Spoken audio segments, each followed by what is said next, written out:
Pour la pièce numéro 12, une pièce cylindrique, donc pièce de révolution. Donc nouveau, pièce, donc qui dit pièce de révolution dit un axe. Donc sur le plan de face, je crée un axe, une ligne de construction. Ensuite, je dessine la section que la pièce a. Donc, la demi, en fait, je dessine la moitié de la pièce, en fait. Hein. Bon, ça, je vous ai déjà expliqué. Maintenant, vous devez être bien sûr au fait avec tout ça. Et ici, comme il y a un trou à l'intérieur, je reviens là. Et en fait, je vais donc avoir ici une ligne qui... Ajuster, pardon. La section qui ressemble à ça. On va y mettre les diamètres. Donc ici, on a un diamètre 16 extérieur. Diamètre 6 intérieur. Diamètre 10 ici. Épaulement, il fait 4 et 4, 8. Et ici, ça fait 11. Voilà, c'est totalement contraint, non? Pourquoi? Parce qu'on peut bouger comme ça. Donc, on n'oublie pas de contraindre ça avec ça déjà pour que ça soit coïncident. Et il ne faut pas aussi non plus oublier de contraindre ce point-là et l'origine pour que ça soit aussi coïncident. Donc, c'est totalement contraint. On peut faire la révolution et on valide. Bon, sur cet axe ici, on voit que c'est un filetage. Vous savez comment faire maintenant. Insertion d'une annotation et d'une représentation de filetage. On sélectionne l'arête. Il trouve que c'est un M8. Non, ça ne marche pas. C'est un M10. Donc, il faut lui dire. Et sur... là, en fait, on va dire que c'est pas borne. C'est jusqu'au prochain. C'est-à-dire que ça s'arrêtera à la prochaine surface.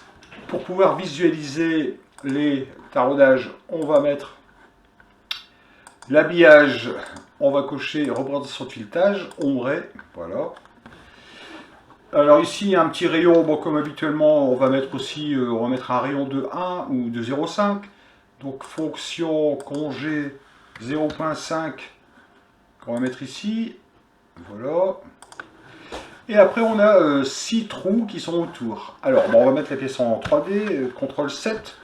Alors, qu'est-ce qu'on pourrait faire? Éventuellement, on pourrait venir utiliser ce plan de dessus pour pouvoir dessiner le trou que l'on souhaite faire. Alors, on va prendre ce plan et avec la touche CTRL, j'appuie sur la touche CTRL, je clique sur le point et je déplace la surface au-dessus.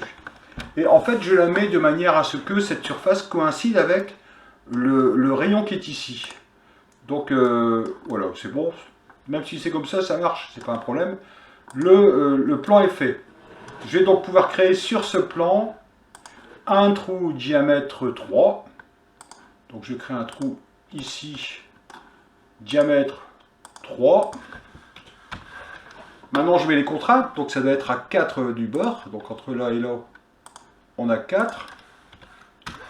Et puis ça doit être aligné avec l'origine. Donc pour que ça soit aligné avec l'origine, je vais mettre normal A.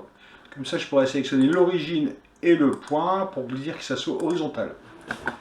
Et puis là, je peux donc mettre la profondeur. Donc le trou, en fait, le trou est débouchant dans le trou au milieu. Hein. Donc on va faire une fonction d'enlèvement de matière. Et on va dire enlèvement de matière jusqu'à la surface. Hop, celle-ci qu'on a sélectionnée. Donc un des trous est fait. Ce plan-là, on peut le masquer. Et comme on veut le recopier, puisqu'il y en a 6, on va faire quoi? On va créer une fonction de répétition circulaire. On va choisir la surface qu'on veut répéter, celle-ci. Et ensuite, on va cliquer ici sur direction pour dire que ça doit être répété autour de cette arête-là, par exemple. Et le nombre d'éléments, il y en a déjà mis 6, vous voyez, donc c'est même pas la peine que je retape. Je valide. Et donc, on a nos 6 trous qui ont été créés. Dernière chose à faire, la pièce a été définie en... Alors non, je viens de me rendre compte que les trous ne sont pas à travers, autant pour moi, ils sont une profondeur 3. Donc on va aller modifier ça. Il faut modifier l'esquisse, la fonction de perçage ici, où on avait mis jusqu'à la surface. Il faut mettre borgne et mettre une épaisseur profondeur de 3. Et forcément, les autres seront modifiés en conséquence aussi. Comme tout à l'heure je vous disais, quand il y a un filetage ici, il faut mettre un chanfrein. Un M10, c'est un pas de 1,5. On divise 1,5 par 2, ça fait 0,75. On va donc mettre un chanfrein de 0,75 sur le bord ici. Voilà. Et puis la pièce étant en laiton, on va aller chercher ici un matériau laiton. On va prendre celui-ci, que l'on glisse sur la pièce et on choisit pièce. On enregistre bien entendu notre pièce sous le nom pièce, on est à la 12. Et voilà.